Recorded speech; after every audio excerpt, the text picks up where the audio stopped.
singularity. Kosong, tidak ada apa-apa. Yang ada hanya satu energi yang maha dasar. Maha dasar. Karena sangat dasar, lalu meletup. Memenuhi 4 energi yang ada. Nah, mulai meletup itulah hanya berkembang. Setelah sekian, hingga hari ini, dipercaya sudah 13,37 bilion tahun, bermulai pada Infijaran Azimi hingga hari ini dipercayai sudah berlaku 13,7 bilion tahun yang lalu. Sekarang menjadi seperti ini. Nah, seperti yang saya sampaikan, sebelum berlaku Infijarul Azim, Big Bang, ketika alam semesta masih dipercayai dalam istilah astronomi sebagai nukta titik singularity, Allah sudah tetapkan. Sudah ada ketahuan di sisi Allah Subhanahu wa taala. Nanti bumi langit itu seperti ini. Matahari itu seperti ini. Planet yang mengelilingi seperti ini. Satu hari itu 24 jam. Bumi seperti ini. Penghuninya manusia seperti ini banyak. Ini sudah ada di sini, ini sudah ada. Namanya qadar. Abahku bernama ini, nanti lahir di sini, tanggal sekian, orang tua ini, semua sudah ada. Itu namanya qadar. Baik, kemudian setelah bumi langit dan isinya dicipta oleh Allah seperti sekarang, apa yang Allah telah tetapkan sejak zaman azali namanya qadar itu Allah laksanakan. Ini betul lah rupanya. Bumi yang Allah telah tetapkan sejak zaman azali akan berpusing sekali pusingan 24 jam. Sekali pusingan 24 jam kan untuk mengakibatkan adanya siang bertukar jadi malam, siang kan 24 sekali pusingan kan. Itu Allah dahkan sejak zaman qadar. Setelah bumi dicipta, betul-betul Allah jadikan bumi berrotasi sekali rotation memakan masa 24. Nah, pelaksanaan apa yang Allah takdirkan dalam qadar itu namanya qada.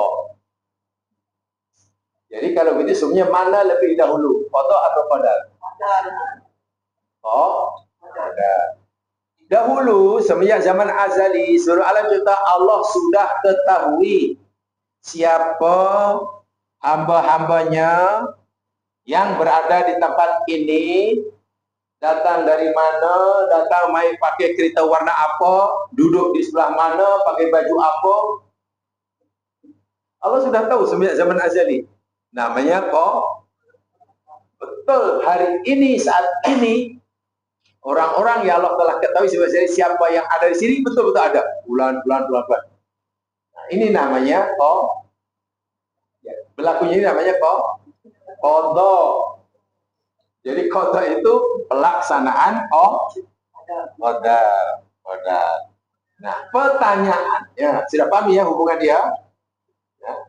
Ya, ibaratnya bila contoh mudah sebagai analogi yang mudah tapi taklah betul sangat. Betul sangat tidak, tapi sebagai analogi yang mudah. Ada seorang nak buat rumah baru, bukan besar. Biasanya yang pertama sekali mengetahui rumah itu nanti seperti apa siapa? Tuan rumahnya kontraktor ataupun arkitek? Arkitek lah. Kontraktor tak tahu lagi, tuan rumah pun tak tahu bentuk rumah. Arkitek sudah ada. Oh, nanti besar ini, biliknya sekian, banyak sekian, bahan ini, ini. Sudah ada dalam kepala arkitek, itu sudah ada. Nah, itu ibaratnya qadar. Kan sudah ada, tapi benda belum ada, belum muncul kan. Kemudian telah diserahkan pada kontraktor, dah setelah makan masa 1 tahun, 2 tahun, 3 tahun, wujudlah rumah seperti mana yang ditetapkan oleh. Nah, kewujudan rumah itu pelaksanaan dari apa yang telah ditetapkan oleh seorang arkitek. Itu namanya qada. Itu secara mudahnya macam itu lah. Ada paham di hubungannya? Nah, kalau itu sudah, sekarang pertanyaan berikutnya. adakah setiap apa yang Allah telah ketahui dalam qadarnya ini pasti Allah akan qada dilaksanakan sesuai dengan apa yang telah ketahui. Adakah setiap qada tadi tahu ya apa qada tadi? Yang dilakukan yang dilihat kayak gini mesti sama betul dengan apa yang Allah. Nah, disinilah karena titik kritikan yang krusialnya di sini. Ada orang kata mesti sama sehingga kita tak ada pilihan. Wah, jadi fatalisme kita. Atau tak ada kena-mengena. Ini tak ada kena. Ini 100% kebebasan kita. Allah tak campur tangan. Bahaya juga. Jadi dalam peringkat pelaksanaan di sini, bukan peringkat sini ya. Di sini kita tidak ubah dan yang tahu yang di sini hanya Allah saja. Allah tak pernah beritahu. Kesilapan siapa orang kadang dia pikir dah tahu apa yang ada di sini. Kemudian dia berserah diri. Apalah berserah aja lah. Kalau nanti Allah sembuhkan sembuh dia. Seakan-akan dia pernah tengok. Loh mampus.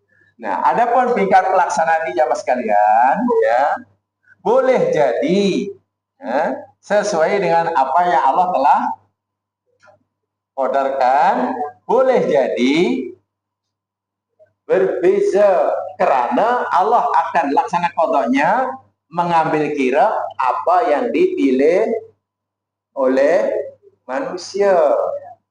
Di sini sehingga qada di dalam agama kita ini, kemarin telah saya katakan, yakni ada dua macam qada ini. Satu namanya qada mubrom. Nah, inilah yang perlu kita disinilah hendaklah dipahami dengan betul-betul. Yang kedua namanya qada mu'allaq. Qada mubrom yakni qada pelaksanaan qadar yang kita tak ada campur tangan. Tak boleh. Allah kata macam ini, macam inilah. Tak ada siapa pun yang boleh menghalangnya, tak ada siapa boleh menggagalkannya, tak. Langsung kita tidak ada libatkan sama sekali. Contoh kecil. Nah, ini aja tuh ayat-ayatnya. Ini saya belum cerita nanti. Senang saya dengan ayatnya. Semua ada dalilnya. Saya tidak cakap ikut sukadi. Ini salah satu dalilnya, ayat Qur'annya. Dan tolong diikutkan supaya kita yakin. Jadi kalau ditanya di luar, jangan kata saya kata. Kalau nanti tanya orang, jangan kata saya kata. Tapi katalah Quran yang cakap. Quran, itu baru bagus itu. Baru bagus ya. Mubrom ini yakni pelaksanaan qadar yang kita tak ada campur tangan sama sekali. Kita tak boleh mengubahnya. Ambil contoh.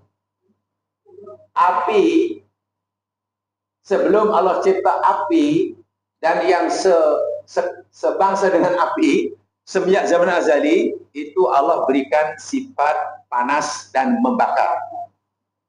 Allah kan semenjak ini qadarnya begitu. Setelah Allah cipta alam semesta dan Allah wujudkan api dan yang semakna dengan api lah panas. Api panas itu namanya qada mubrom. Boleh kita mengubahnya jadi sejuk. Kalau jadi sejuk namanya bukan api. Oh, ini api panas, saya sejuk. Saya simpan air jadi sejuk. Bukan api mah. Bila api aja mesti panas. Itu namanya mubrom. Bumi dicipta oleh Allah, saya kata tadi, berotasi. Dah tetapkanlah masa yang diperlukan untuk bumi untuk melakukan satu rotation 24 jam. Itu namanya qada mubrom. Secanggih manapun teknologi tidak akan mampu membuat bumi berotasi menjadi 48 jam jadi slow dengan slow. Siangnya 24 jam, malamnya 24 jam. Wah. Marah nanti pekerja-pekerja. Atau dengan kecantikan teknologi hanya bumi berrotasi sangat pantas, hanya perlu masa 12 jam untuk sekali pusingan. Jadi siang 6 jam, malam 6 jam. Orang yang bekerja terperangkap dalam private 2 jam sampai office balik. Malam. Ini dah mudah. Tak ada siapapun yang boleh melakukannya. Dan Allah pun tak akan tanya pada kita tentang kodok ini. Jangan risau. Kita tidak akan dipertanggungjawabkan sikit pun tentang ini. Ya. Kita lahir jadi lelaki, kita lahir jadi perempuan, saya menjadi anak bagi orang tua saya. Ini dah tentang Allah Taala. Saya tidak ada kebiasaan untuk memilih siapa orang tua saya. Betul-betul 100% ketetapan Allah yang Allah tekan sama qadar dan kodoknya pun sama betul.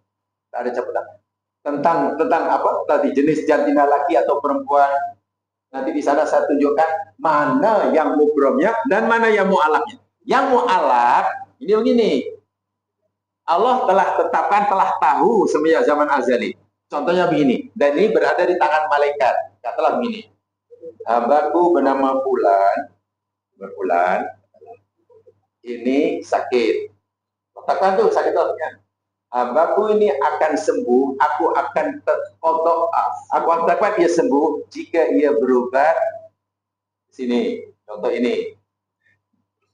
Tapi bila dia tidak berobat ke doni, dia tak sembuh. Kalau dia berobat ke sana, dia tak sembuh. Kalau dia berobat ke sini, dia sembuh. Dan kita yang sedang sakit ini diberi pilihan sama nak berobat ke sini, itu kan pilihan kita kan. Tapi Allah sudah tetapkan bila ke sini sembuh, bila ke situ tak sembuh. Hambaku ini adalah susah.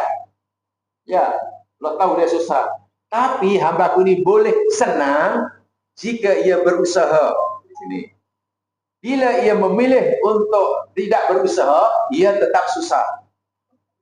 Jadi bila ia berusaha kemudian jadi senang, itu pun qada Allah. Bila ia tidak mau berusaha dan dia tetap susah, itu pun qada Allah.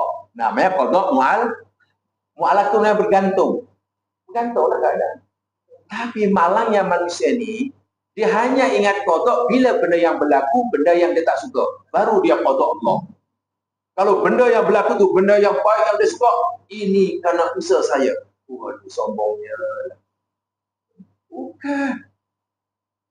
Saya lapar. Allah dah tahu dah kodoknya ada pilihan.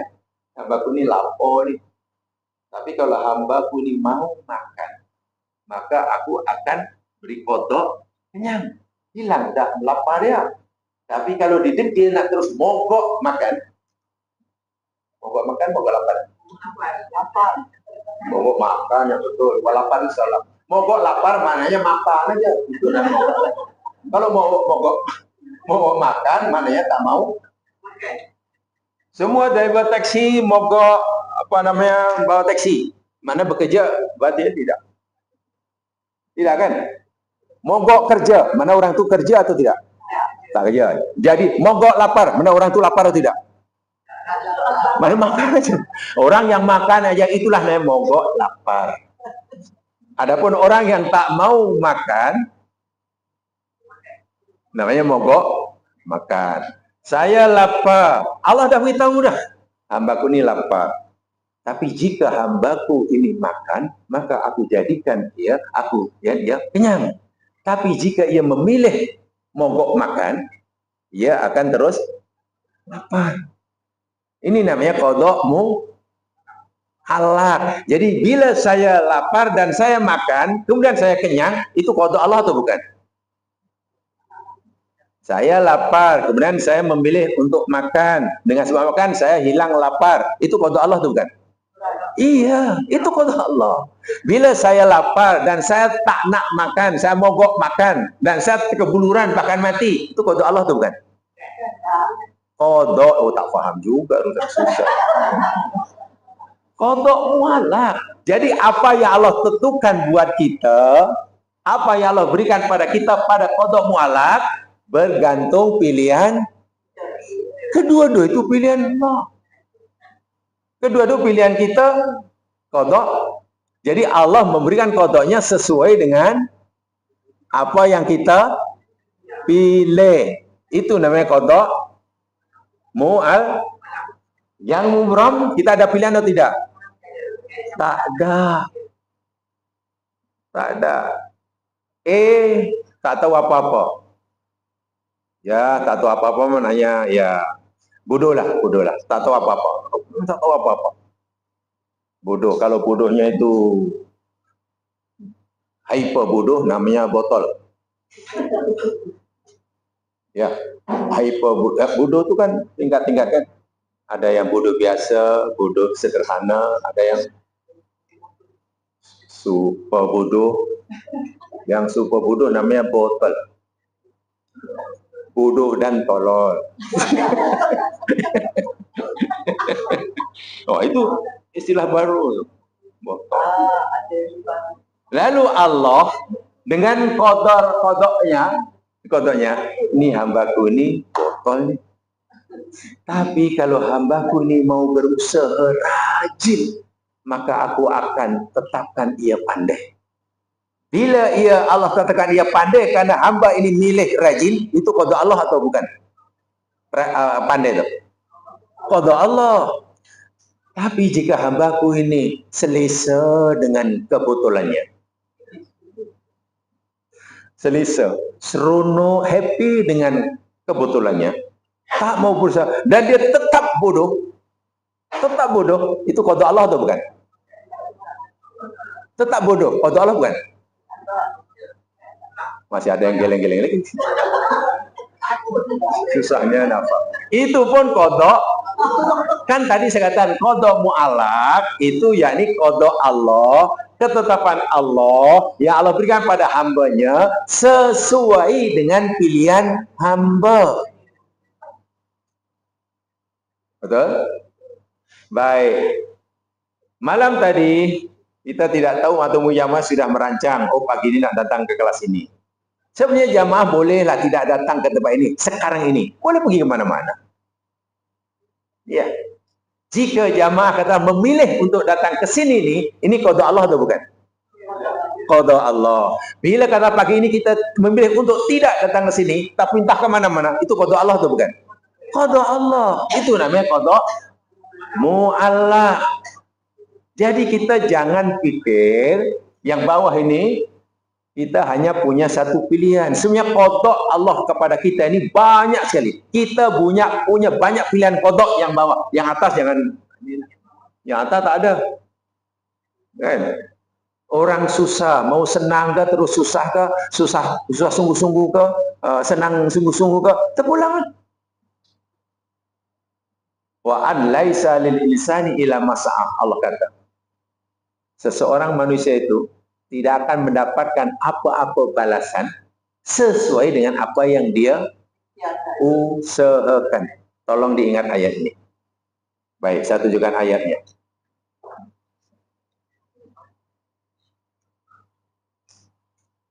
Ini mukadimah dulu ya. Bab panjang ceritanya nanti. Coba jamaah lihat di dalam surah An-Najmi, surah 53. Surah 53 ayat 39.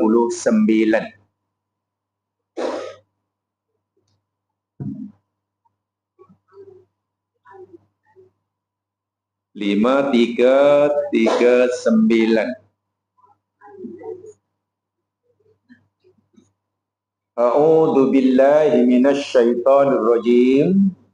Wa alaysa lil insani illa ma sa'a.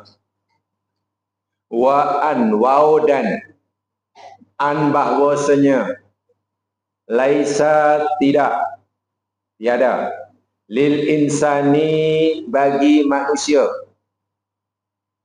illa kecuali ma apa yang sa'a ia telah usahakan. Coba apa yang pengajaran yang kita ambil daripada ini? Satu aja. Allah kata dan bahwasanya manusia itu tidak akan mendapatkan apa-apa kecuali sesuai dengan apa yang ia usahakan. Jadi apa yang kita dapat sesuai dengan usaha kita. Yang urusannya rajin, ya dapat lebih lah. Yang kurang rajin, ya kurang lah. Yang tidak rajin, ya. Baik, apa yang Allah berikan pada kita itu qada Allah atau bukan?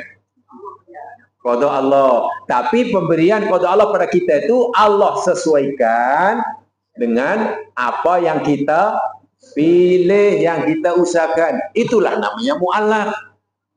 Jadi kalau begitu qada kita, qada Allah depan kita ini satu atau dua? Banyak, bukan dua mah. Yang ini banyak, yang mubram, saya tak cerita mubram ya. Ustaz sendiri. Ustaz kata satu atau dua, dan kami pilih dua lah. Ya, tidak. Dan itu kurang cerdas jawapannya. Sebab bagaimana kalau ada orang tanya, Puan, saya nak tanya Puan Kristen ke Hindu? Jawapannya mana? Saya Muslim. Nah, tak semestinya itu dia. Ini bukan soalan multiple choice dalam exam UPSR. Ditanya, Puan ada apa? Ya, saya minta maaf nak tanya, Puan Kristen ke Hindu? Takkan kita jawab Hindu bukan. Tapi pilihan hanya dua, tak semestinya pilih yang lain. Jadi qada mu'allaq kita depan kita ini banyak pilihan. Iya. Mau duduk saja ke, berdiri saja ke, rajin ke, malas ke, belajar ke, tak nak belajar ke, berobat ke, tak nak berobat ke, berikhtiar tak nak berikhtiar. Banyak sungguh. Dan nanti yang akan menentukan keputusannya, nah keputusan keputusan itulah yang qada Allah. Qada itu mana menetapkan ya, memutuskan ya. Dan Allah akan berikan qadanya, qada mu'allaqnya sesuai dengan apa yang ayat ini tengok, masa. Sebab itu kalau orang itu dapat qada yang buruk dalam hidup, susah ke, sakit tak pernah tak sembuh-sembuh ke, bodoh tak pandai-pandai ke, mundur tak pernah maju ke, ya itu pilihan dia. Jangan salahkan Allah. Seakan-akan Allah memberitahu, hai hambaku, kenapa kamu susah, kamu mengeluh pada aku karena kamu susah, kamu bodoh, kamu mundur. Aku hanya beri kepada kamu, bagi pada kamu sesuai yang kamu minta. Salahkan diri kamu. Tengok kawan kamu, dia maju, dia pandai, dia hebat, ya karena dia minta pada aku. Seperti itu, aku bagi dia. Bukankah kamu tahu, aku hanya akan memberikan pada kamu sesuai dengan apa yang kamu minta. Wa an laisa lil insani, nih ayatnya, wa an laisa lil insani illa ma sa'a. Tolong diingat tadinya. Satu di antara makna ayat ini pengajarannya bahwasanya seseorang insan itu tidak akan mendapatkan lil insani, baginya apa-apa balasan, apa-apa upah, apa-apa reward illa ma sa'a, kecuali sesuai dengan apa yang ia usahakan. Jadi kalau orang katalah bawa kereta bukan main laju, walau di situ dah dibagilah signboard dah speed limit, yakni 90 km 1 jam. Ada di situ ada besar bukan main-main. Tapi dia pandu kereta itu 18. 180 km 1 jam. Jalan pula licin. Brake pula tak makan. Tiba-tiba terbabas, masuk gaung, accident. Terbakar kereta dia pula patah kaki. Itu qada Allah ataupun bukan? Qada Allah atau bukan? Qada. Bolehkah orang yang accident truk tadi menyalahkan Allah? Tak, Allah hanya berikan qadanya sesuai dengan permintaan dia. Bila orang bawa kita laju seperti itu, brake tak makan, jalan licin, maknanya Walaupun mulutnya tak kata, ya Allah, tolong ya Allah, accident lah. Dia tak minta itu, tapi perbuatannya itu minta accident. Jadi Allah akan beri kepada hambanya sesuai dengan perbuatannya, bukan ucapan. Mungkin mulanya, ya Allah selamatkanlah perjalanan kami. Itu doa melalui ucapan. Tapi perbuatannya itu, dia minta action tak sabo-sabo. Jadi tak boleh kata, apalah ini. Memanglah qada Allah, tapi pilihan kamu.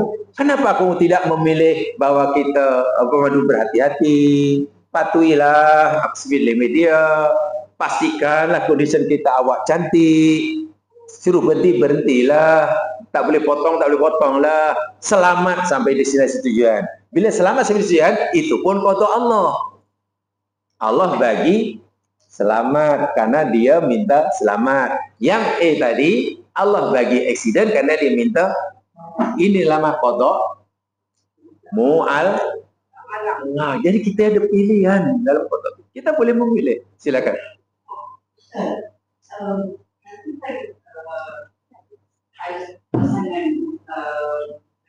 Ingin tapi yang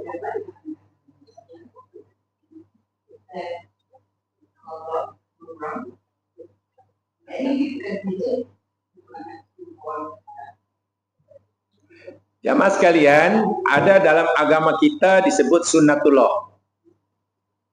Mungkin sudah dipahami apa itu sunnatullah? Bahasa agama sunnatullah. Kalau dalam bahasa Melayu apa ya? Bahasa Melayu sunnatullah lah. Sunnatullah dalam bahasa Melayu sunnatullah. Apa ya sunnatullah?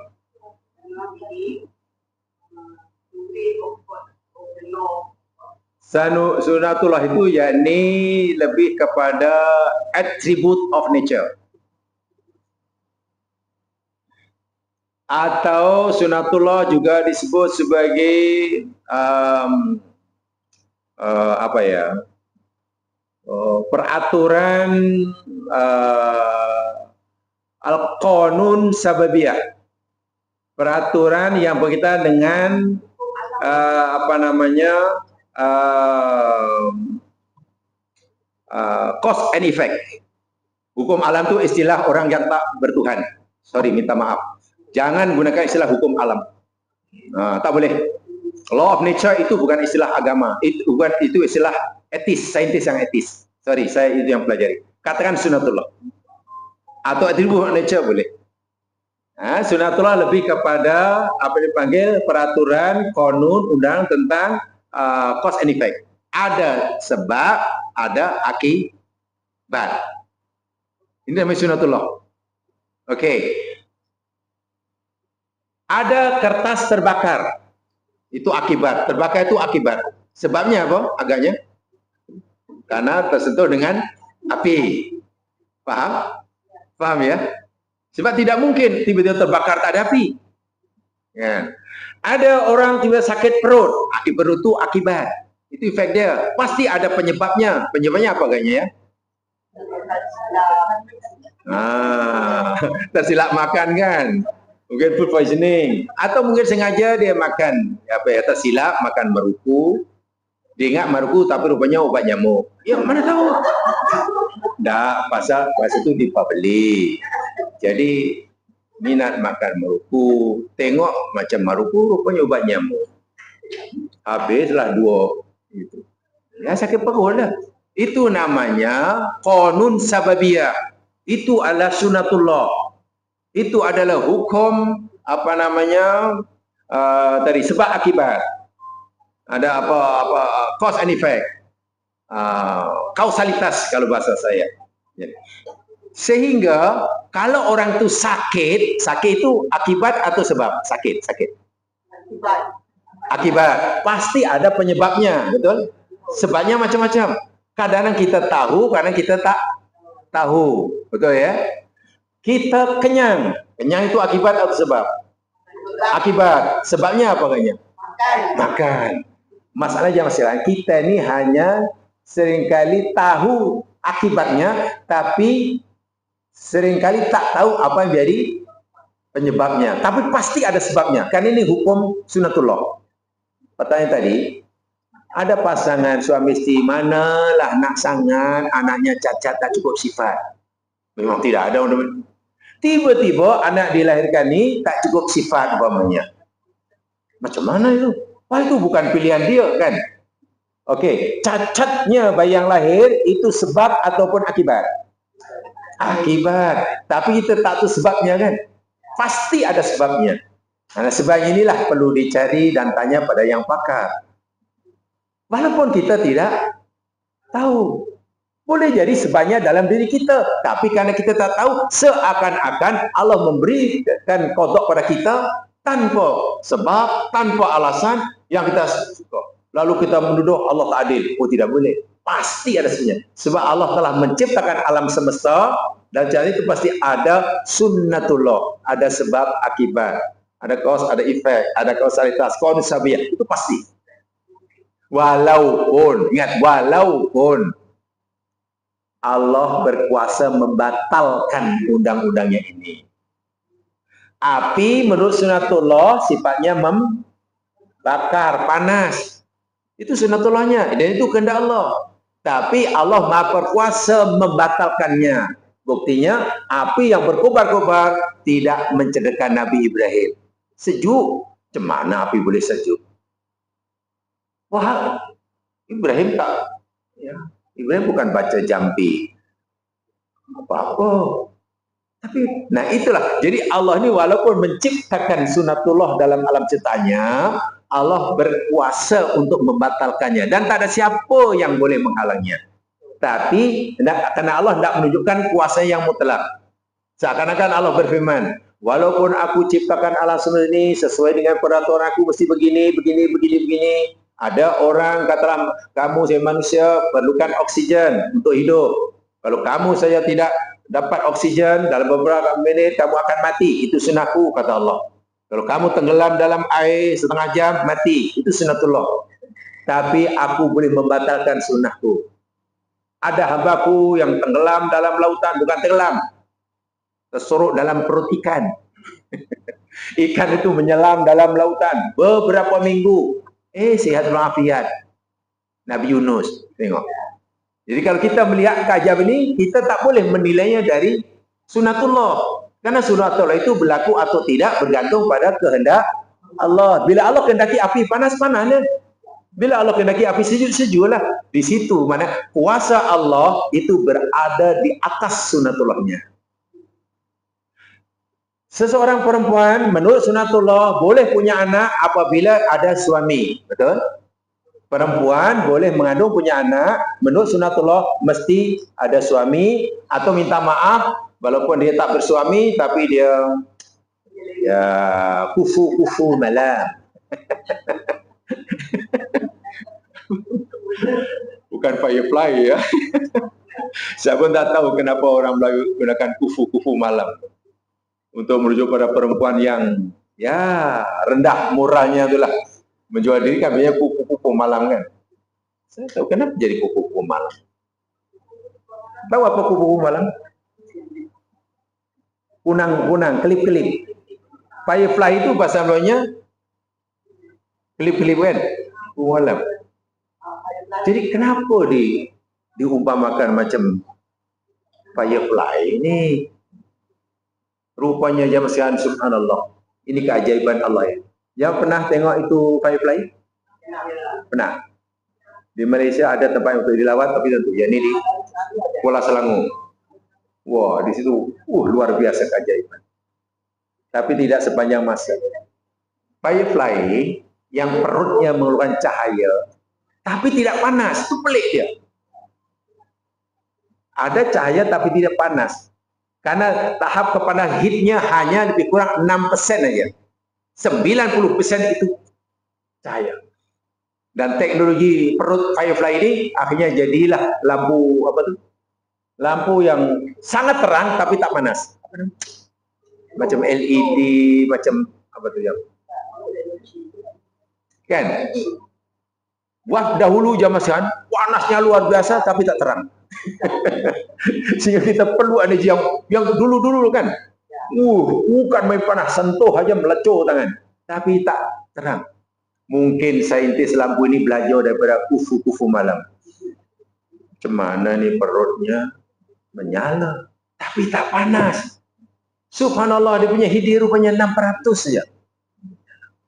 Dan peliknya, yang perutnya memberikan cahaya itu hanya yang betina. Jantan tidak ada. Menurut kajian, hanya yang betina. Itu pun tidak sepanjang masa mengeluarkan cahaya. Hanya bila dia musim untuk mengawan. Bila si betina ini sudah tiba masa untuk cari pasangan, maka menyapanya. Tujuannya untuk menarik si jantan.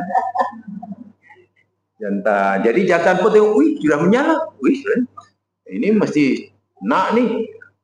Sebab itu bila habis musim mengawan, tak ada lagi yang menyala-nyala tadi. Gamanya itulah orang Melayu kemudian jadi istilah kufu-kufu malam. Itu luar biasa tuh.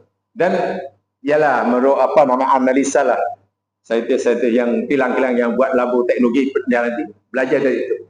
Cemana nak buat lampu yang nyalanya, lightnya 94% dan heatnya panasnya hanya 6%. Sebab itu ada dalam perut Firefly. Tapi sekarang belum berjaya. Sekarang masih panas juga kalau dipegang. Kalau mintul dalam dahulu 7 bulan melecur tangan jam sekarang. Tapi malam. Sehingga orang dulu keluarkan banyak energi, polusi udara luar biasa. Suatu hari mungkin ya tinggal sedikit. Nyala bukan main kalah matahari, tapi tidak panas. Tidak panas. Baik, perempuan boleh mengandung dan melahirkan anak apabila ia telah bersuami, atau walaupun suami ia kuku-kuku malam. Betul ya? Itu sunatullahnya. Betul kan? Tetapi ini sunatullah ini berada di bawah kuasa Allah. Itu qada Allah, itu takdir Allah. Tapi Allah boleh batalkan bila Allah menghendaki. Karena Allah nak tunjukkan kuasanya bahwa sunatullah sifatnya tidak mutlak, sifatnya hanya relatif. Bergantung pada kehendak aku, kata Allah. Api panas tidak mutlak. Bergantung kehendak. Kalau aku kehendaki panas, panas. Kalau kehendaki sejuk, sejuk. Perempuan boleh punya anak bila ia bersuami, atau perempuan kuhu malam, tapi aku boleh batalkan. Nih aku tunjukkan. Maryam binti Imran. Allah kehendaki dia mengandung dan beranak melahirkan Nabi. Coba. Bingung orang Nasrani memahaminya. Sehingga orang Nasrani akhirnya tersesat. Karena ini menyalahi sunatullah, ini mesti anak Tuhan nih. Itu puncanya, dia sesat. Karena lahir tanpa ayah, dia pikir itu anak kepada Allah. Allah. Subhanallah. Wah, Allah sedang menunjukkan kuasanya. Jangan kamu pikir, seakan-akan Allah kata, jangan kamu pikir aku hanya berkuasa memberikan anak kepada hambaku bila ia sudah bersuami. Tidak. Bila aku kehendaki, tak ada suami pun, aku boleh bagi dia anak. Contohnya ini. Jangan kamu pikir aku hanya berkuasa menjadikan api itu panas. Aku juga berkuasa menjadikan api sejuk. Contohnya ini. Jangan kamu pikir aku hanya boleh mematikan hambaku bila terbenam dalam air. Aku pun berkuasa menjadikan hambaku tak mati walaupun lama menyelam dalam air. Tetapi ini dilakukan oleh Allah hanya kadang-kadang. Sekali-sekala. Jarang-jarang. Anda bayangkan, kalaulah Allah lakukan 50%, 50%, 50%. Apa jadinya? Cili menurut Allah, sunatullah, dijadikan pedas. Kami semua cili. Tapi Allah berkuasa menjadikan cili itu manis jika ia menghendaki. Sekarang katakanlah, ada cili yang Allah ganti 50%-nya pedas, 50%-nya manis. Cuma lagi. Atau sekejap Allah kehendaki manis, sekejap pedas. Bingung kita yang sini. Iyalah nak buat sambal cili, api pula, sekali dimasak, manis. Bukan karena Allah tidak berkuasa, Allah tidak begitu. Sebab kalau Allah punya kehendak bertukar-tukar, pagi pedas, petang manis, pedas lagi, kita hidup jadi susah. Api sekejap Allah kena lagi panas, 1 jam kemudian jadi sejuk, susah kita nak hidup. Pagi ini ada hamba Allah perempuan, Allah bagi anak karena ada pasangan, ada pula adiknya beranak tak ada pasangan. Hidup jadi susah. Sebab itu Allah hanya sesekali menunjukkan kuasanya membatalkan qadanya ini. Itulah kuasa Allah. Jadi walaupun kita mempercayai semua ini, qada mubram kita percaya, qada mu'allaq, tapi ingat, di atas qada mubram, di atas qada mu'allaq ada kuasa Allah. Bermakna apa? Berlaku atau tidaknya qada mubram, berlaku atau tidak qada mu'allaq, bergantung 100% kepada itu yang wajib kita yakini. Jadi tidak dibiarkan berlaku begitu saja tanpa Allah ada campur tangan, tidak. Tapi ingat, walaupun Allah ni Maha berkuasa, boleh berbuat apa yang Dia kehendaki, tak ada siapa yang melarang. Allah Maha bijaksana. Kalau ditanya, adakah Allah ini boleh melakukan apa yang Dia mau? Ya, jadinya ada. Walau yaf'alu ma yurid. Allah buat apa Dia mau. Tapi apakah karena Allah melakukan apa yang Dia, maknanya Allah itu bermaharajalela? Tidak. Allah walaupun Ia berkuasa melakukan apa yang dikehendaki, Ia Maha bijaksana, Ia Maha adil. Sekarang Anda bayangkan, kalau kita manusia diberi kuasa dan kuasa itu boleh melakukan apa saja, agaknya kita mampu adil atau tidak? Kita diberi kuasa yang luar biasa dan boleh buat apa saja, agaknya berapa hari kita mampu berlaku adil? 6 tahun? Mungkin 1 minggu pun sudah bermahajaran. Tapi Allah ni, Dia berkuasa penuh, Dia juga Maha adil penuh, Maha bijaksana penuh. Jadi tidak menyalahgunakan kebebasannya. Itu yang wajib kita yakini. Sehingga Allah sentiasa berlaku adil kepada hambanya. Satu di antaranya, Allah berikan pada hambanya, qada yang Allah berikan pada hambanya sesuai dengan apa yang diusahakan, yang diminta. Nih, qada malam. Tapi kadang bila ini tidak dipahami, ingat semua qada itu mubram. Nah, ini yang susah. Wah, qada mubram itu yang baik. Yang kalau nak tahu qada mubram yang paling mudah ya, untuk kita tahu qada mubram itu apa kaitannya dengan apa? Coba jamaah lihat ayat ini.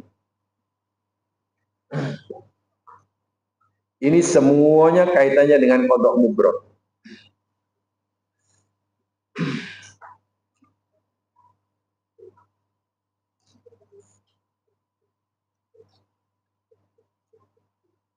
Lihat yang mudah, lihat surah Al-Baqarah. Banyak sekali dalil dalam Quran ini. Lihat dalam surah Al-Baqarah ayat 117.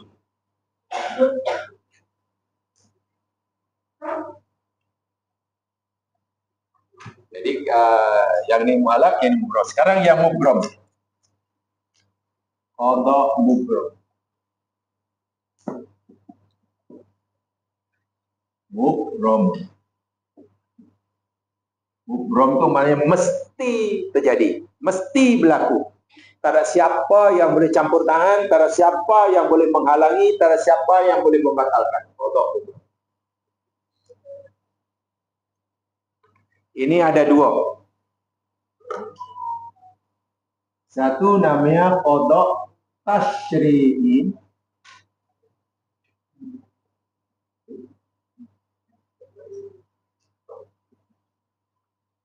Tasyri'i. Kedua, qada takwini. Takwiniyun. Tasyri'iyun, takwiniyun. Mana dalilnya? Mari saya tunjukkan. Apa itu yang tasyri'i? Ini qada mubram ya. Qada yang kita tak ada campur tangan, tak ada pilihan. Tak ada pilihan. Terima je lah. Karena memang Allah suruh begitu. Dan Allah lakukan, berikan qada ini untuk kepentingan kita, bukan untuk kepentingan Allah. Jadi, apa namanya, langsung tidak diberi pilihan. Mesti ikut itu, tak ikut itu dosa. Salah. Sama ada dosa dapat azab atau ditimpa bencana. Pertama, coba lihat surah Al-Baqarah 117. 117. Saya ulangi, qada mubram, ketetapan Allah yang bersifat mutlak dan pasti. Kita tidak ada hak untuk campur tangan, tidak ada hak untuk memilih itu, pilih ini, mengelak tak boleh. Mesti patuh, berserah diri 100%. Ada dua jenis qada mubram. Yang pertama namanya qada tasyri'iyyun. Tasyri'i. Tasyri'i itu qada yang berkaitan dengan syarak, dengan agama, kaitan dengan perintah dan larangan. Yang kedua qada mubram takwiniyyun. Takwini. Qada takwini yakni qada Allah, qada yang berkaitan dengan penciptaan. Baik, saya tunjukkan. Pertama lihat surah Al-Baqarah 117. A'udzu billahi minasyaitonir rajim. Badi'us samawati wal ardh wa idza qada amran fa innama yaqulu lahu kun fayakun. Berarti betul-betul. Badi'us samawati wal ardh. Allah itu ialah zat yang badi, yang maha menciptakan. As-samawat, beberapa langit, wal ardi, dan bumi, tanpa ada contoh sebelumnya. Badi itu mencipta sesuatu tanpa ada contoh sebelumnya. Itu badi. Kalau khaliq, itu Allah mencipta dari sesuatu daripada tiada. Kalau khaliq itu menciptakan sesuatu dari tiada. Khaliq. Kalau menciptakan sesuatu tanpa ada contoh sebelumnya, namanya badi. Jadi bahasa Arab ini tepat. Kalau terjemahan Melayu sama ya. Wa idza, dan apabila qada. Tengok di situ ada kalimat qada. Di situ apa makna qada? Qada itu verb lah, qada ini noun. Qada itu noun. Verbal noun disebut. Qada itu verbal noun. Kalau qada itu verb dia, past tense. Jadi apa maknanya kalau itu? Qada. Qada itu past tense daripada qada. Kalau qada itu maknanya ketetapan, ketentuan, itu verbal noun. Qada maknanya pasanya telah menetapkan, menentukan. Idza, apabila qada, Allah telah menetapkan, dah ambil keputusan. Baik, dalam bahasa Melayu ada istilah qadi. Apa makna tu qadi? Dia siapa tu? Dia tu qadi di belakang. Apa makna qadi? Qadi. Tuan qadi. Dia apa jawatan dia? Oh, dia tuan qadi di mahkamah tu. Apa makna qadi? Qadi itu kalau dalam bahasa yang lain hakim. Maksudnya qadi yakni orang yang tugas dia memutuskan, menetapkan satu keputusan final and binding. Case A dan B gaduh, mencari keadilan, bla bla bla bla, akhirnya hari ini mahkamah akan keluarkan keputusan. Orang yang menentukan keputusan yang tak boleh lagi ditolak, orang itu namanya qadin. Qadin itu orangnya.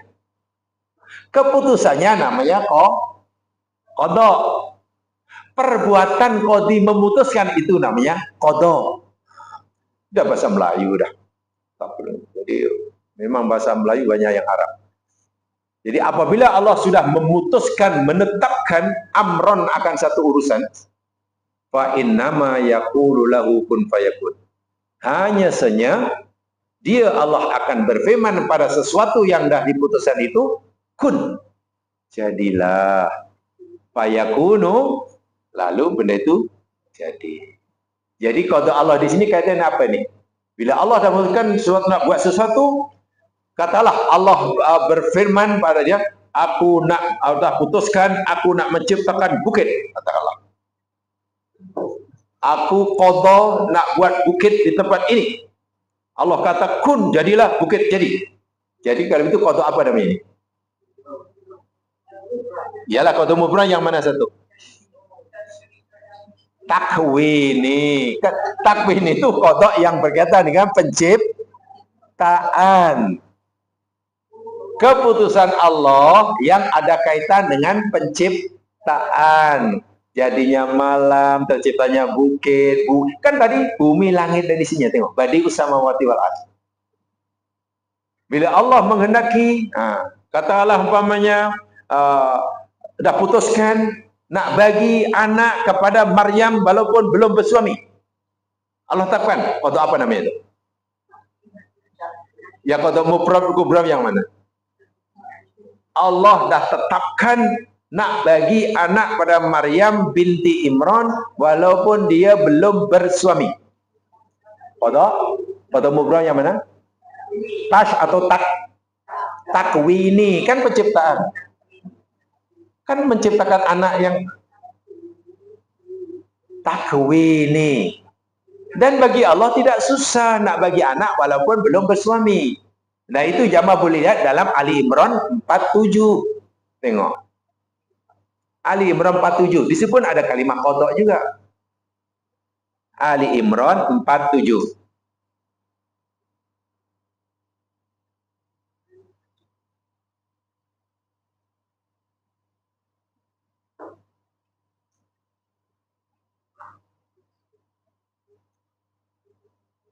Allah cerita Maryam.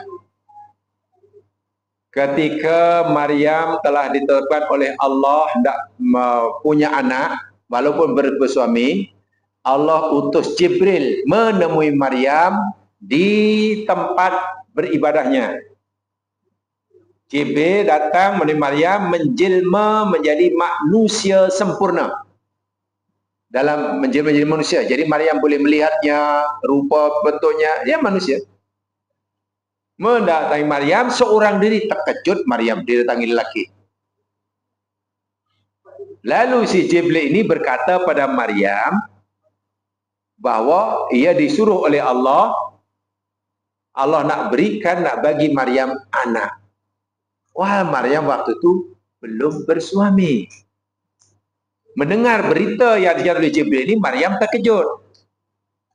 Sehingga Maryam berkata, qalat, berkatalah Maryam, Rabbi, wahai Tuhanku, anna yakunu li walad, macam manalah aku boleh punya anak? Macam mana aku nak punya anak? Walam yamsasni bashar, sedangkan belum ada seorang pun manusia yang menyentuh aku. Jangankan mengawini aku, menyentuh aku pun tak ada.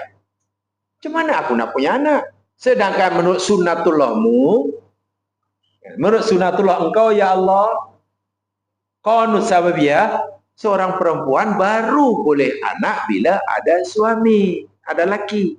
Aku ni belum ada suami lagi, bahkan belum ada pun lagi yang menyentuh pun ada. Macam mana aku nak punya anak? Ya, apa jawab malaikat? Jawab Allah oleh malaikat. Qala, berkatalah malaikat itu, kadalik, macam itulah Maryam. Allahu yakhluqu ma yasha. Apa itu artinya? Allahu yakhluqu ma yasha. Allah menciptakan apa saja yang dia kehendaki. Tengok ya, Allah menciptakan apa ini? Idza qada amron, ini dia qada, ada kalimah qada itu. Idza, apabila qada Allah telah putuskan, telah tetapkan telah melakukan qadanya amran terhadap sesuatu perkara, fa innama yaqulu lahu kun fayakun. Hanya saja Allah akan berfirman kepada benda itu, jadilah engkau, baru jadilah. Baik. Kalau begitu, terciptanya Nabi Isa melalui rahim Maryam, perempuan suci yang tidak kenal lelaki, itu qada mubram yang mana? Tak ini 100% berlaku atas kehendak Allah. Maryam tidak diberi pilihan. Iya, Maryam tak boleh. Mana boleh ya Allah, mana boleh. Allah kata, aku dah ketapkan kamu punya anak walaupun bersuami. Mana boleh tolak. Sebab itu walaupun Maryam punya anak tanpa suami, tidak akan dipertanggungjawabkan di akhirat. Orang tuduhlah Maryam dengan tuduhan-tuduhan kecil sekalipun. Tak ada maknanya. Karena itu 100% kehendak Allah dan tidak melibatkan pilihan Maryam. Tapi kalau sekarang katalah ada perempuan mengandung, melahirkan anak dan belum bersuami, ada tanggung jawab atau tidak di akhirat? Katalah hari ini ada perempuan mengandung dan melahirkan anak, tapi dan dia belum bersuami, nanti agaknya dipertanggungjawabkan atau tidak di akhirat? Ya pastilah dipertanggungjawabkan, anak dari mana, kan? Sedangkan dia belum bersuami. Ya, maknanya kemungkinan besar atau pasti ya yang kedua tadi, yang firefly tadi, kan? So, Allah tidak akan menjadikan Maryam kedua. Ingat, nama perempuan dari sekian banyak perempuan daripada zaman Nabi Adam hingga hari ini, yang disebut namanya dalam Al-Quran hanya Maryam seorang. Tidak ada nama perempuan diciptakan Allah yang namanya disebut dalam Al-Quran kecuali Maryam. Satu-satunya. Itu memang pelik. Itu ada rahasia dia. Karena apa yang dialami oleh Maryam yang itu, yakni satu-satunya. Tidak pernah berlaku sebelumnya dan tak akan berlaku selepasnya. Jadi perempuan yang mengamalkan anak tanpa suami itu hanya Maryam. Apalagi anaknya lahir sudah boleh cakap, itu hanya anak Maryam. Tak ada bayi sekarang lahir tiba-tiba bersarah, tak ada. Lahir kemudian assalamualaikum mami, assalamualaikum tadi apa-apa, lari mak bapak. Bayi lahir tak menangis, bayi lahir tertawa, maknya lari. Itu kena menangis supaya mak bapaknya tak lari. Okey, sila.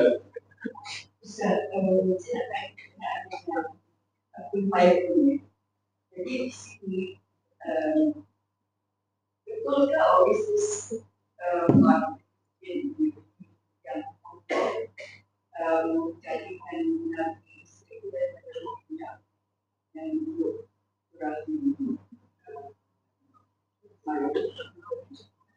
jawabannya ada dalam Al-Quran.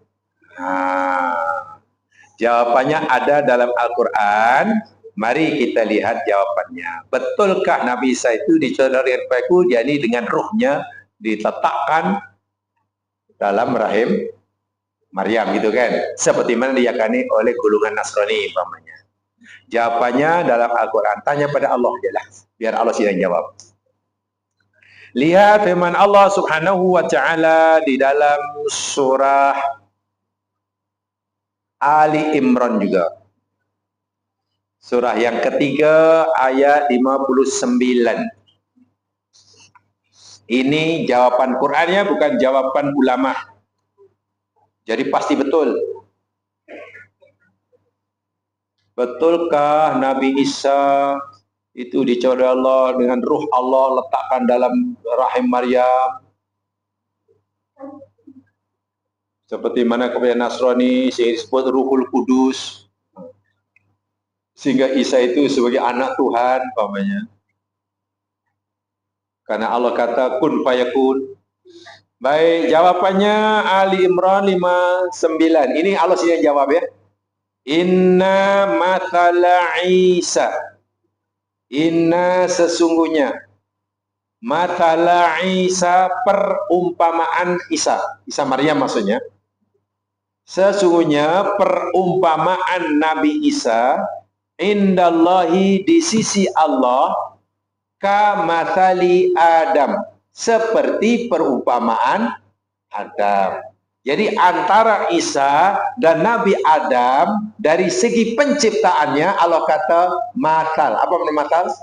Semisal, sama, sebiji. Sama. Jadi kalau seakan Allah bagi tahu gini, kalau kamu nak tahu macam mana aku cipta Musa, ya kamu kena fahamlah bagaimana aku cipta Adam. Karena aku cipta Isa sama dengan aku cipta Adam. Perumpamaan Isa dan Adam itu sama aja. Khalaqahu min turabin. Apa tuh? Khalaqahu, dia Allah mencipta dia siapa nih? Dia Adam min turabin, dari tanah. Tumma kemudian qala, Allah berfirman, lahu kepadanya kun fayakun. Jadilah, maka dia jadi. Jadi kesimpulannya, cara Allah menciptakan Isa sama dengan cara Allah menciptakan Adam. Hanya yang menjadi masalah orang Islam sekarang ini, belum semuanya memahami bagaimana cara Allah mencipta Adam. Nah, di sini masalahnya. Bahkan adalah pahaman yang beredar yang sudah terlanjur dipercaya oleh ramai orang, tapi tak betul. Dulu tuan-tuan, Allah cipta Adam, Allah ambil tanah, disuruh malaikat ambil tanah sikit-sikit dari 5 benua. Benua Asia ambil sikit, Eropah sikit, Australia sikit, Amerika Utara sikit, Amerika Latin sedikit, Asia sikit, Australia sikit. Jadi satu tanah dia. Apa dibentuk campur air, kemudian dibentuk macam patung, anak patung. Malaikat yang buat tu atas perintah Allah. Tapi karena masih merupakan patung tanah, belum hidup, lalu Allah tiupkan roh. Yukarah, lalu Adam pun hidup. Pun hidup. Kemudian Adam pun bersin. Kan dah hidup, bersin dah. Bersin, acing. Dia diam, tak baca apa-apa, hidung tercabut. Cabut. Itu malaikat ambil hidungnya, letak balik. Adam bersin lagi, cabut lagi. Letak balik. Lalu diberitahu Adam, lain kali kalau bersin, cakap Alhamdulillah.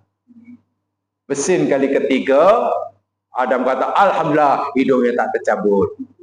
Sebab itu tuan-tuan, puan-puan, kalau kita bersin, mesti cakap Peliknya ajaran itu dipercayai betul, itu masalahnya.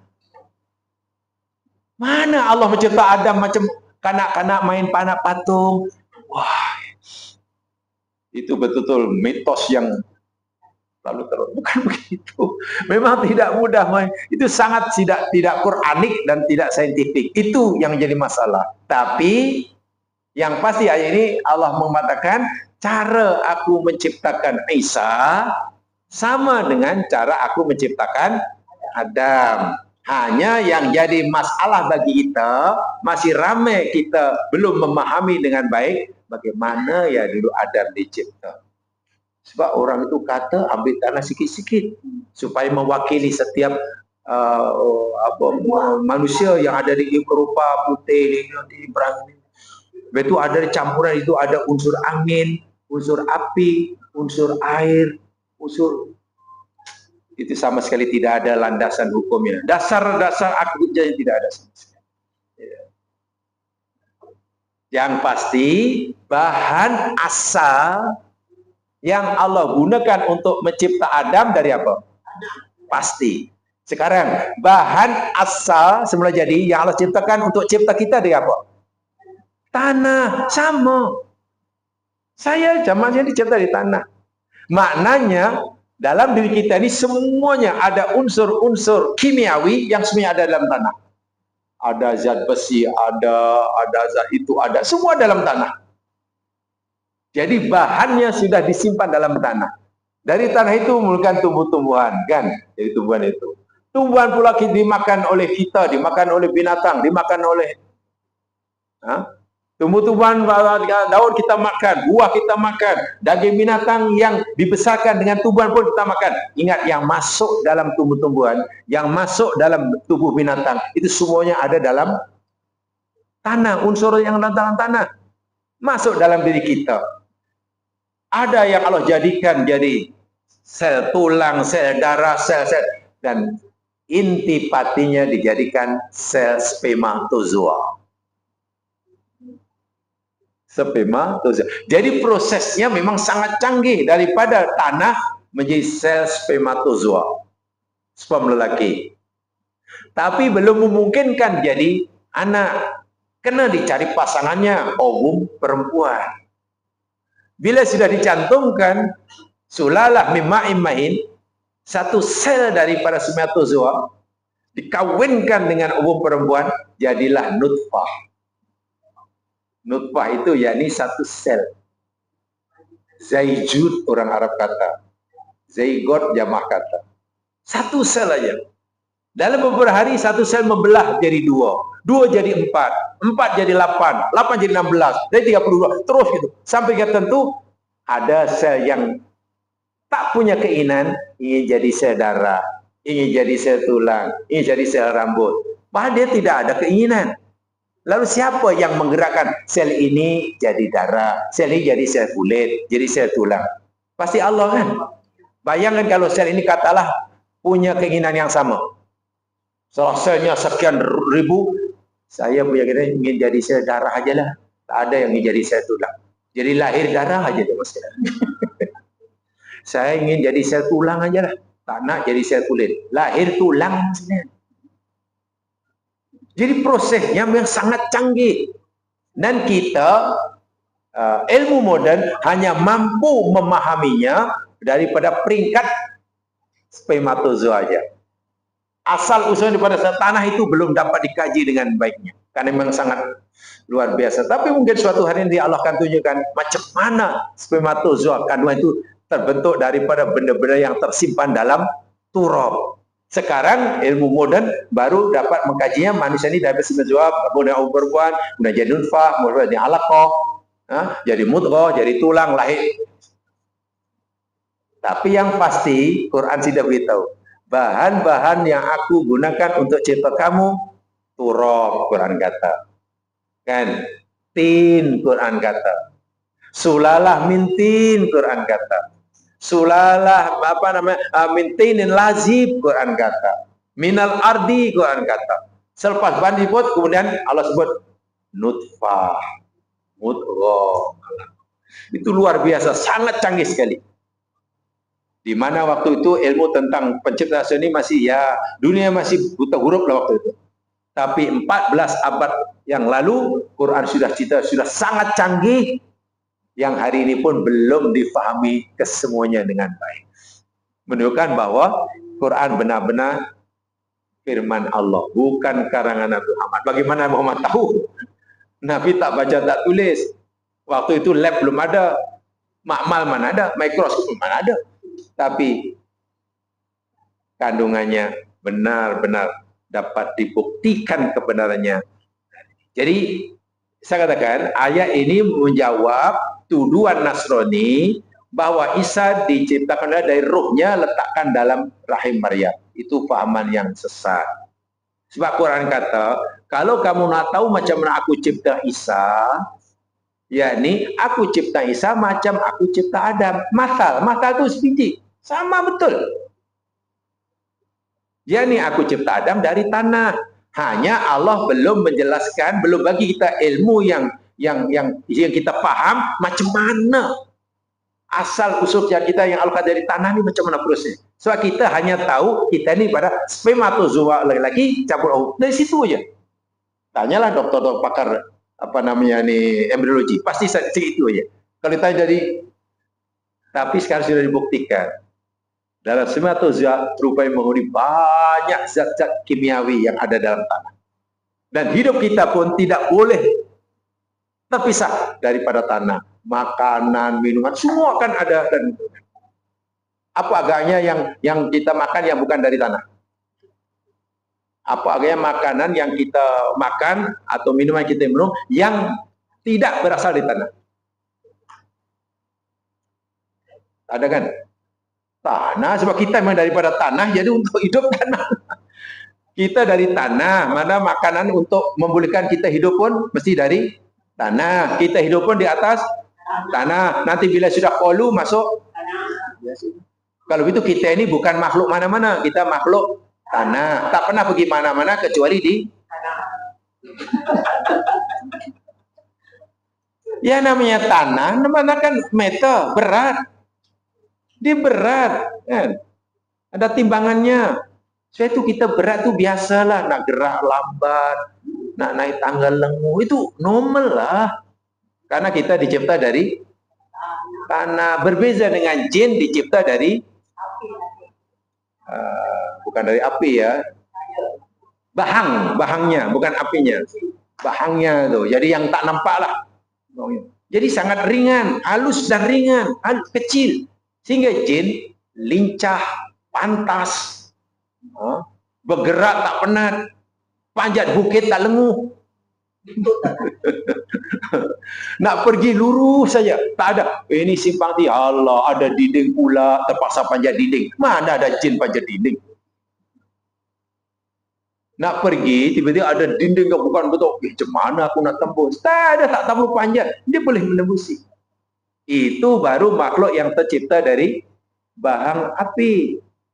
Bagaimana pula malaikat yang tercipta dari nur, yang lebih halus, yang lebih ringan, lebih kepatah dan berat jangan tanya. Jadi kita lemah tu karena maklum kita dari tanah. Jadi sedor aja lah, kalau lemah tu sedor.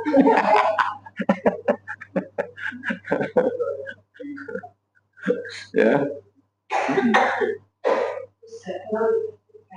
Semua yang terkait ayat Allah dia terjadi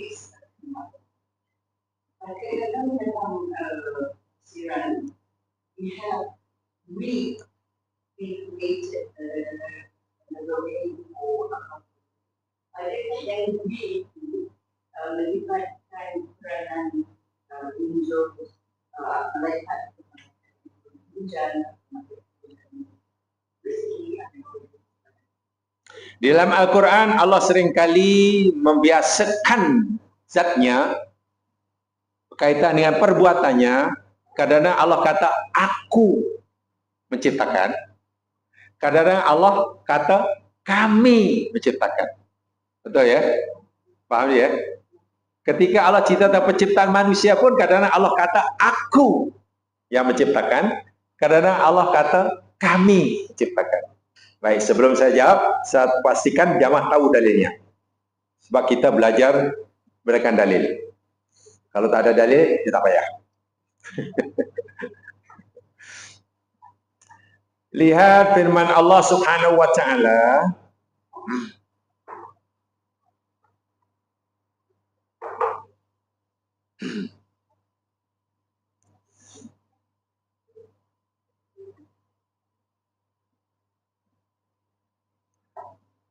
Di dalam surah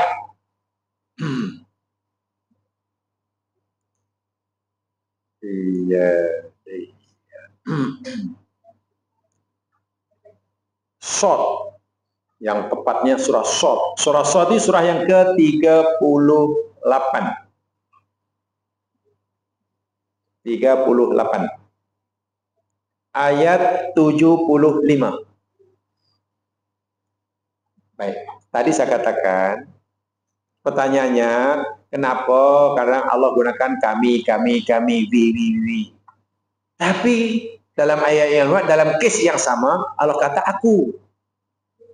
Kenapa Allah kata aku? Sekejap kami, aku. Saya tunjukkan dulu. Dalam penciptaan manusia pun Allah kadang gunakan aku, kadang kami. Yang gunakan aku contohnya ini, surah 38 ayat 75. Qala ya iblis ma mana'aka an tasjuda lima khalaqtu biyadai. Qala berfirman Allah menegur iblis ini. Karena iblis waktu itu tak nak patuh perintahnya.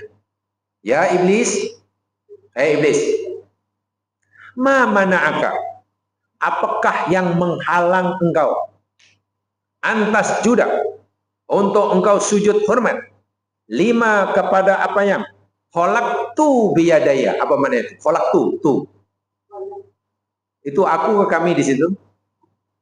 Aku ciptakan atau kami ciptakan? Aku, itu aku.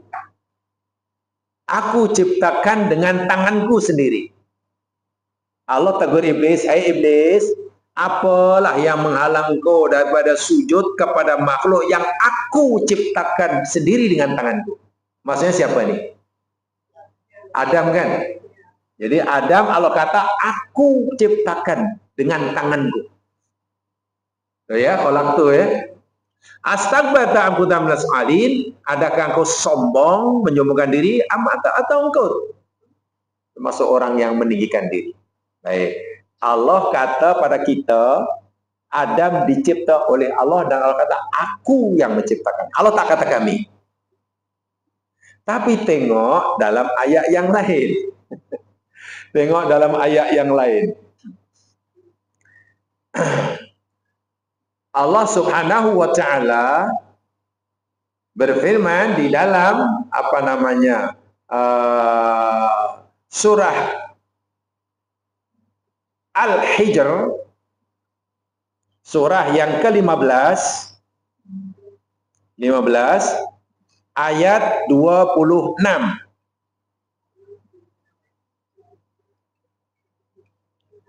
Surah 15 ayat 26.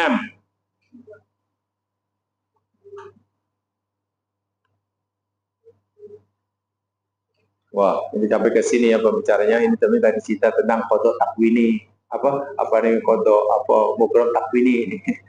Kata Allah yang ada penciptaan. Yang tasrihi belum. Yang lain-lain masih banyak lagi. Tolong pastikan ya, darinya tahu.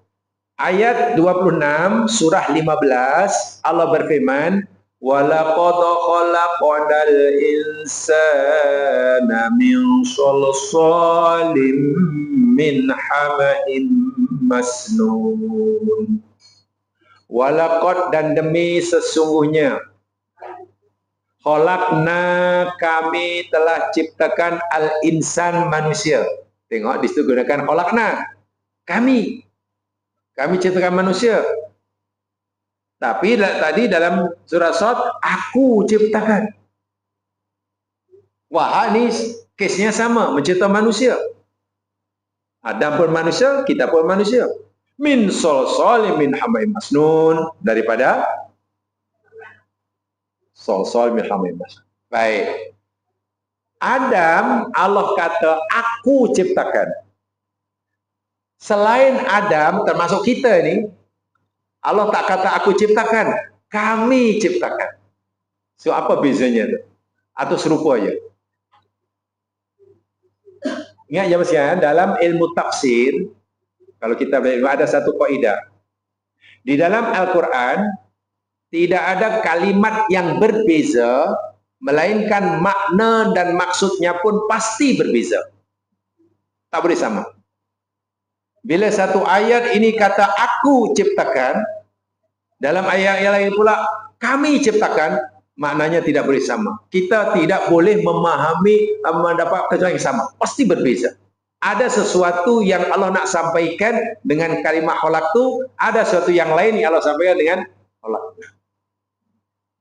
Bezanya dalam hal inilah, dalam kes ini ya, bila Allah kata khalaqtu untuk Nabi Adam, maknanya ketika Allah menciptakan Adam alaihissalam tidak melibatkan siapa pun dari makhluknya, langsung Allah sendiri. Itu fahaman yang mengatakan Adam diciptakan oleh Allah, suruh malaikat buat patung anda tak lihat, ambil sikit daripada ulu yam sikit, daripada ulu selangor sikit, daripada UK sikit, setelah jadi ini boleh lalu.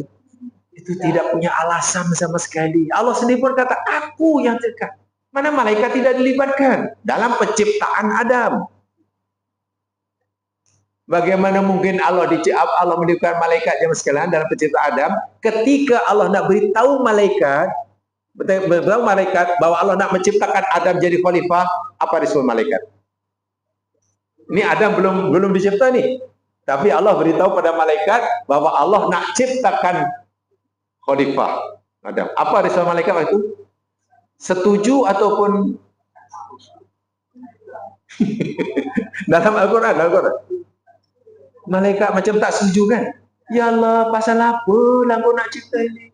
Yang nanti kerja gaduh aja lah, tumpah darah. Tak cukupkah engkau dengan kami makhluk yang kita memuji kau? Malaikat macam protes. Jadi bila Allah tak libatkan malaikat, ya wajar lah, ya awak tak aku sendiri.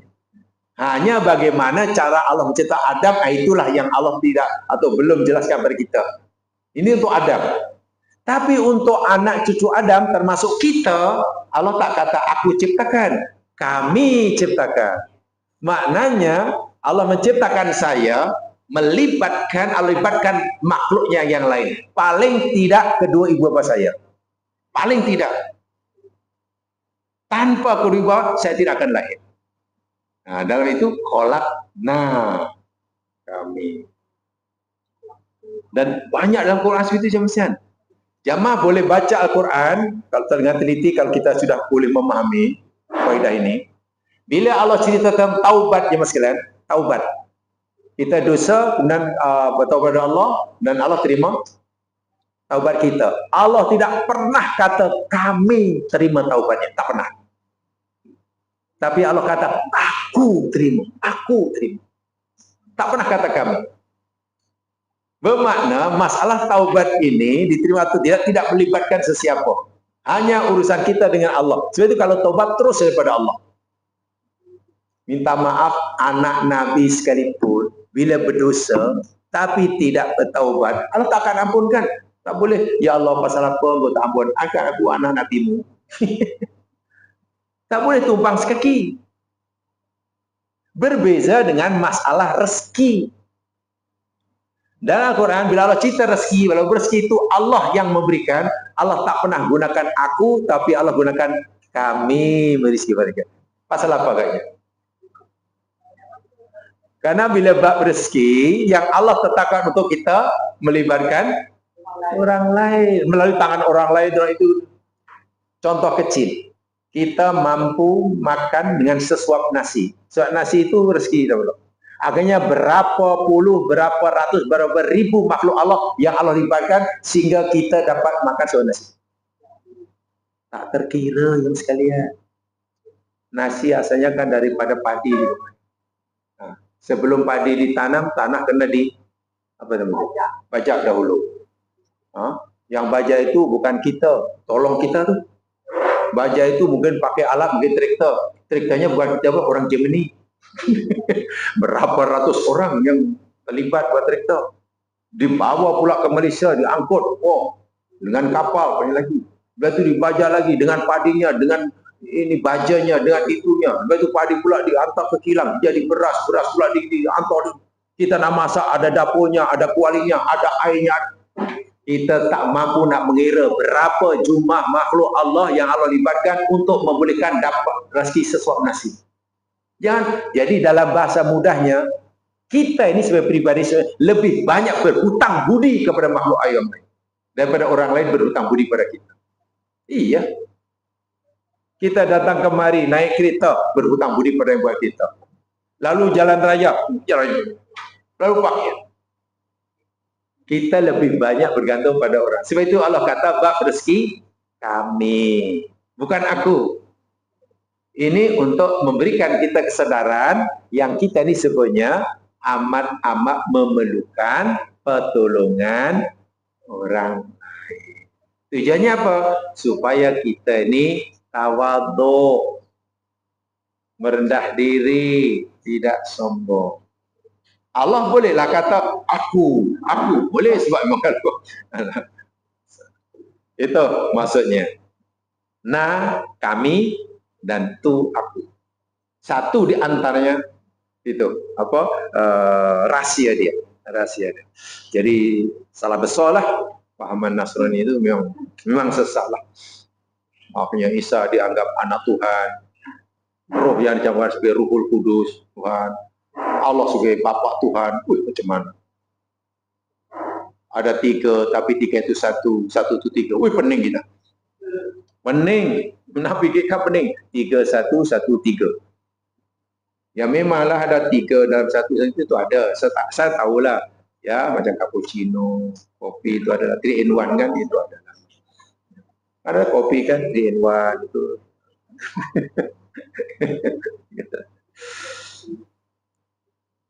Boleh ya, dipahami yang sekalian ya. Sebagai mukadimah situ, nanti kita akan teruskan. Ya ini, kelasnya ini penting. Sebab bagi saya memahami yang base ini sangat penting istilah ini. Sebelum kita nanti kita pelajari, lalu apa hubungan? Katanya kita ada pilihan, ya sini ada pilihan. Lalu apa kaitan hubungan kita dengan ketetapan Allah? Sebesar apa pilihan yang Allah berikan pada kita, dan sebesar apa peranan qada Allah terhadap pilihan kita. Di situ kita kenapa? Kalaulah Allah beri pilihan pada kita, lalu di mana qada Allah itu? Katanya Allah sudah menetapkan. Kalau Allah sudah ada kuasa menetapkan, lalu kenapa Allah masih beri kita pilihan? Kan kadang susah nak maunya. Tapi insya Allah ada jawabannya, ya kan? Al-Quran dan hadis Nabi SAW. Ada jawaban. Dalam hadis ada, sebab bagi saya memang sangat penting untuk dipahami supaya kita tidak salah besar tentang Allah. Yang paling ketara sekali kesalahan yang sering dilakukan oleh setengah kita, itulah bila sesuatu tak baik menimpa dirinya, ia dijadikan qada Allah sebagai alasan. Jadi kita disuruh berlapang dada. Karena apa? Karena semua Allah telah tetapkan. Tapi bila sesuatu yang berlaku itu, yang benda yang baik, yang menyukakan, dia kata, dia mendabik dada, dia klaim, wah ini saja. Wah itu bahaya sekali. Akidah itu sangat bahaya sekali. Sangat-sangat bahaya. Bila tak baik saja, Allah, sabar je lah. Mana boleh kita melawan qada. Wah. Sepintah lalu jawapan tu macam betul. Tapi salah tempat lah. Salah tempat. Ibarat orang lapar, dia memilih tak mau makan, kemudian kebuluran, masuk hospital, dia kata, abang qada sabar je lah, walaupun awak sakit perut. Mana boleh. Dia menghabiskan 1 kotak ubat nyamuk, sakit perut, dia kata, sabarlah. Lah, semak. Sakit perut tu awak yang pilih. Jadi jangan salahkan. Allah Maha Adil. Keadilan Allah itu yakni kerana Allah memberikan kepada hambanya sesuai dengan apa yang dia, itulah adil. Minta tak baik, Allah bagi tak baik. Bila baik, Allah bagi baik. Adil lah. Adil. Dan itu ada dalilnya ya. Ada. Tapi ingat, Allah tu Maha Pengasih, Maha Penyayang. Jika permintaan hamba itu tidak baik baginya, Allah tahu benda yang diminta itu tak baik bagi hamba itu, dan hamba itu Allah cintai, Allah sayangi, pasti Allah tidak baik. Allah pasti pilihkan yang. Jadi bila Allah tak kabulkan, bukan maknanya Allah tak sayang. Justru karena Allah sayang, karena Allah tahu benda yang diminta oleh hamba yang disayang ini tidak baik baginya. Tapi hamba itu degil, tak nampak. Kalau kita faham itu, hidup ini jadi lapang selapang-lapang. Karena kita sentiasa merasa disayangi oleh Allah, sama ada ketika doa kita dikabulkan atau semasa seketika doa kita tidak kita tetap merasa sarannya faham betul, sehingga hidup jadi betul-betul lapang selapangnya. Saya memuji Allah dalam semua keadaan, bukan hanya memuji semasa senang, tapi mengeluh masa susah. Itu mana belum paham betul itu tentang Allah. Baiklah, nampaknya itu saja yang saya disampaikan. InsyaAllah ada peluang kita akan sambung. Yang benar daripada Allah jua, yang silap kelemahan sendiri. Mari untuk dengan baca. Al-Baqarah dan surah Al-Asr. Subhanakallahumma wa bihamdika asyhadu an la ilaha illa anta astaghfiruka wa atubu ilaik. A'udzu billahi rajim wal 'asr. Innal insana lafi khusr illa alladziina aamanu was-solihaat tawasaw bil haqq tawasaw. Assalamualaikum warahmatullahi wabarakatuh.